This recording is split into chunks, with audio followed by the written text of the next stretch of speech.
I'm Petty Officer Michael Wilkin. In the news, Defense Secretary Robert Gates met with Pakistan's Army Chief of Staff Wednesday.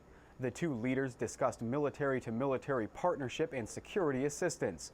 Pentagon Press Secretary Jeff Morrell said Secretary Gates also thanked the Pakistan government for its help fighting the war on terror. Chairman of the Joint Chiefs of Staff Admiral Mike Mullen and Undersecretary of Defense for Policy Michelle Flournoy were also on hand. Today's meeting is a part of the third U.S.-Pakistan strategic dialogue. The Philippine government is requesting assistance after a super typhoon struck the island nation Monday, with winds clocked at 140 miles per hour. Defense officials say the Philippines has submitted a formal request calling for fixed-wing aircraft and heavy-lift helicopters. Philippine officials announced the storm killed at least 13 people, with thousands driven from their homes and more than 3 million left without power. More than 250,000 students are attending about 6,000 colleges and universities this fall under the post-9/11 GI Bill. Officials are continuing an active outreach effort to ensure service members and veterans don't miss out on the benefits.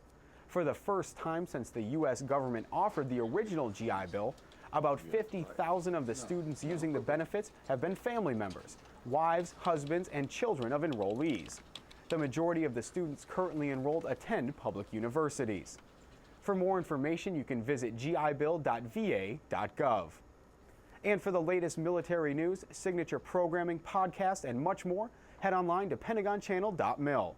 I'm Petty Officer Michael Wilkin with your Pentagon Channel News Update.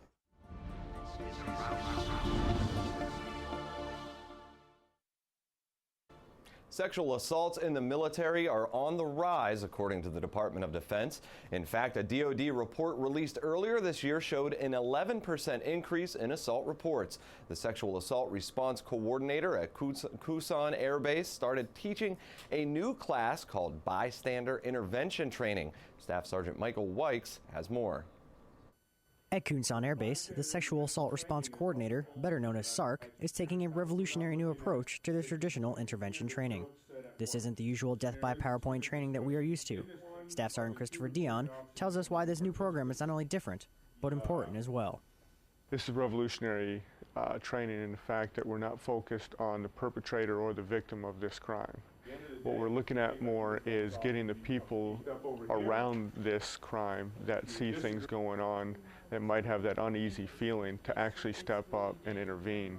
Another new aspect of this training is that men and women are separated into two separate classes. And coming up ahead and around the services, the Army celebrates its newest multi-million-dollar facility. But first, counterinsurgency operations. We go downrange to Parwan province to see how soldiers there are building bonds with Afghan villagers.